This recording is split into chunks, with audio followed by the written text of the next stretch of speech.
मंडळी नमस्कार. देवेंद्र फडणवीसांचं सरकार आलं किंवा फडणवीसांच्या विचारधारेचं सरकार आलं की कसा गोंधळ घातला जातो हे आपण बघितलंय. अर्थात गोंधळ घातला जातो हा शब्द ऐकल्याबरोबर अनेकांचे कान टवकारतील, डोळे विस्फारतील आणि या तुम्ही गोंधळ म्हणता का असं म्हटलं जाईल. फडणवीस मुख्यमंत्री असताना शेतमालाला भाव मिळाला नाही म्हणून कधी कोणी काय उपटून टाकतंय, कधी कोणी टमाटे फेकून देतंय, असे व्हिडिओ सोशल मीडियावर व्हायरल झाले. अगदी कांद्याच्या, भाजीच्या त्या मार्केट कमिटीतून मिळणाऱ्या स्लिप व्हायरल झाल्या. आत्ताही या दोन घटना घडल्यात. एका घटनेत देवेंद्र फडणवीसांनी मान्य केलंय की ज्या संस्थेनं, ज्या कंपनीनं जो कांदा घेतलेला होता त्या कांद्याचा वाहतुकीचे दर कपात करायचे नाहीत, ते केले म्हणून त्याचं लायसन देखील निलंबित केलं. पाठोपाठ लगेच सामान्य शेतकऱ्याची दुसरी घटना समोर आली आणि ही घटना बारामती लोकसभा मतदारसंघातील पुरंदर तालुक्यातील कुंभारवळण या गावची आहे. कोणी म्हणतंय 11 एकरात, कोणी म्हणतंय 12 एकरात, कोणी म्हणतंय 13 एकरात. वेगवेगळ्या ठिकाणच्या वेगवेगळ्या बातम्या आहेत. त्या बातम्यांची कात्रणंही दाखवतो. म्हणजे एकर किती आहे हे पहिल्यांदा नक्की नाही आहे. कोणी म्हणतंय 95 किलो, कोणी म्हणतंय 100 किलो. किलो किती हेही आयडेंटिफाय होत नाहीये.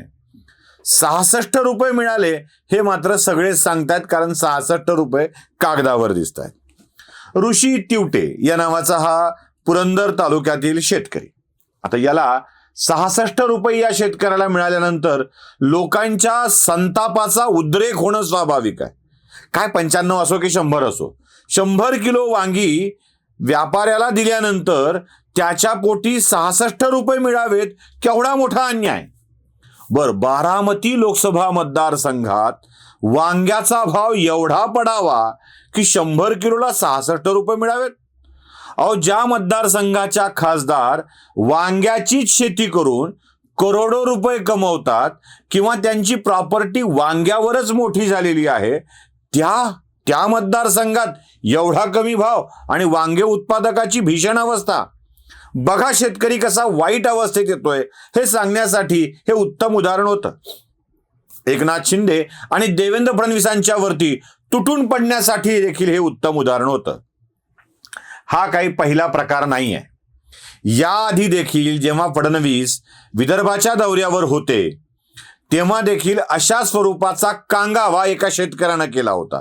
सन्माननीय मुख्य देवेंद्रजी फडणवीस विरोधी पक्षनेते महाराष्ट्र राज्याचे आले असता आमच्या गावामध्ये सुरुवातीला एक व्यक्तीला बाईकवरून जात असताना यांच्या ताफ्याने त्या व्यक्तीला उडवलाय. तो व्यक्ती मरणाच्या अवस्थेत आहे. तो व्यक्ती आमच्या मित्रांनी त्यांना पीएससी सेंटरला नेला. त्या व्यक्तीला काय जबाबदार झाला तर सर्वश्री देवेंद्र फडणवीस साहेब आणि हे ताफा जबाबदार राहील. त्या व्यक्तीचा बरोबर गरीब परिस्थिती असलेले व्यक्ती ही अशी उडवतील आणि या फोटोशूटसाठी जर असे येत असतील तर हे निषेधार्थ बाबा आहे. कारण याच्या हे शेतकऱ्यांच्या जखमेवर मीठ चोळण्यासाठी येतच आहे, पण सामान्य जनतेला देखील त्रास देऊन येता. याचा जबाबदार कोण राहील, मी या प्रश्न देवेंद्रजी फडणवीस साहेबांना विचारतो. फडणवीसांच्या गाडीला धडक लागून एक माणूस कसा पडला, काय झालं, लोकसत्तानं ही बातमी दिली होती. पण ती बातमी देताना तो व्यक्ती जो कांगावा करतोय, धडक लागली, पडला, फडणवीस तो असं म्हणतोय, तो शिवसेनेचा पदाधिकारी होता. त्यावेळेसच्या उद्धव ठाकरेचा पदाधिकारी होता. हे माध्यमं सांगत नव्हती. तो स्वतःहून हे काणीकपाळी ओरडून सांगत होता, मी शिवसेनेचा पदाधिकारी आहे. पण माध्यमांना केवळ तो शेतकरीच होता, शिवसेनेचा पदाधिकारी दिसत नव्हता. याही प्रकारामध्ये असंच घडलंय. म्हणजे लोकसत्ताला ती बातमी काढावी लागली.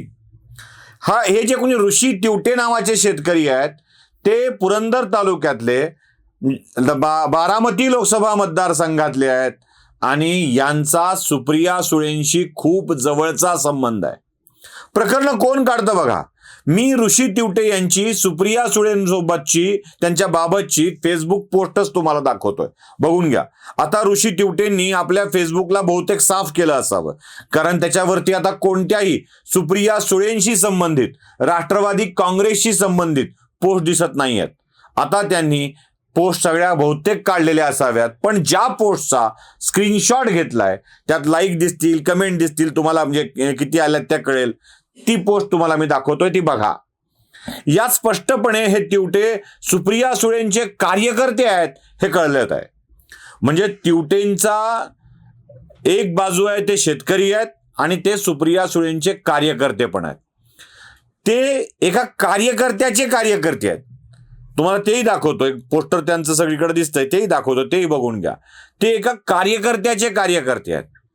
म्हणजे ज्याचं बॅकग्राऊंडच राष्ट्रवादी काँग्रेसशी संबंधित आहे तो शेतकरी बनतोय. असं कितीतरी वेळेला घडलंय. मंत्रालयामध्ये आत्महत्येची धमकी देणारा माणूस राष्ट्रवादी काँग्रेसचा कार्यकर्ता निघतो.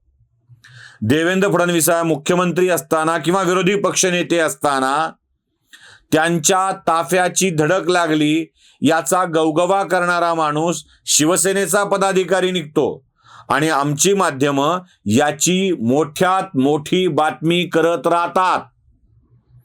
सरकारचा भावाशी संबंध आहे, भाजीपाल्याला मिळणाऱ्या भावाशी, शेती उत्पादनाला मिळणाऱ्या भावाशी संबंध आहे, त्याच्या दराशी संबंध आहे. म्हणून केवळ यांचं सरकार आलं की त्याला बदनाम करण्याची वृत्ती जी असते ती शेतकऱ्यांची नसते, ती राजकीय कार्यकर्ता असलेल्या आणि शेतकरी असल्याचं दाखविणाऱ्या लोकांची असते. 66 रुपयाचा जो काही गवगवा केला गेला आहे तो आपल्या समोर स्पष्टपणे दिसावा यासाठीच मला हे सांगावं लागलं. आणि जाता जाता एक विनंती करायची आहे. आदरणीय सुप्रियाताई सुळे, आपण वांग्याची शेती करून जे काही समृद्धी आणलेली आहे त्या शेतकऱ्याला समृद्धी येण्यासाठी वांग्याचं बियाणं कोणतं लावावं, त्याचं पीक कसं लावावं याचं मार्गदर्शन केलं तर जास्त बरं होईल, तोही समृद्ध होईल. आणि अजून एक गोष्ट, हा परिसर तोच आहे कुंभारवळण गाव, ज्या परिसरामध्ये पुरंदरचं म्हणजे पुण्याचं आंतरराष्ट्रीय विमानतळ होत आहे. हा भाग विमानतळासाठी अधिग्रहित केला जातो आहे. या विमानतळाला याच पवार कुटुंबियाच्याकडून तीव्रतर विरोध केला जातो आहे. शेतकऱ्यांना शेती करा असं सांगितलं जातं आहे. शेतकऱ्यांना शेती करणं परवडत नाही तरीही विमानतळाला विरोध केला जातो, अधिग्रहणाला विरोध केला जातोय. तसा अधिग्रहणाला विरोध करणे हा राष्ट्रवादीचा जन्मजात स्वभाव आहे की काय मला प्रश्न पडतो. म्हणजे असाच विरोध समृद्धीलाही केला होता, असा विरोध प्रत्येक प्रकल्पाला होतो, हा त्यांचा स्वभाव आहे की काय माहीत नाही.